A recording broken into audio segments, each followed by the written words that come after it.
po si Armando Veloso Jr. Hinahanap po yung mga kamag-anak ng tatay ko na si Armando Veloso, kung sino naman po nakakilala sa kanya. At sana sino nga po makakita nito, pakishare lang po para mapabilis po ang paghahanap sa aking mga kamag-anak. Ako po ay taga-Taguig City, lumaki po ako sa North Tanghari. Pero marami pong umabol sa akin, pero hindi po pinapala sa mga tinitirahan ko. Kasi naman po, ako po ay may epilepsy.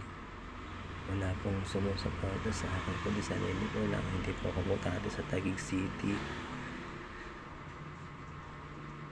Humingi po ako ng pasensya kung ngayon lang po ako nag-post ng ganito. Sana matulungan niyo po ako, dahil mahirap pong mag-isa sa buhay, lalo't wala akong kamag-anak.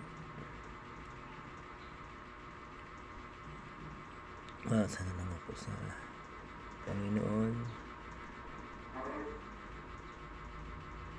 sa mga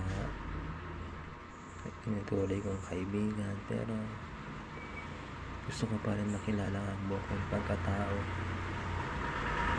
bago mawala sa mundo. Ma'am Jessica Soho, Sir Rafi, sana matulungan niyo po. Hindi po ako nagbibiro, seryoso po ako. Kaya ako po binidyo ito para makita nyo na hindi ako nagsisinungaling. Gusto niyo po ako ma-interview, makausap, handa po akong humarap sa inyo para malaman nyo ang buong katotohanan. Yun lang po. Salamat po.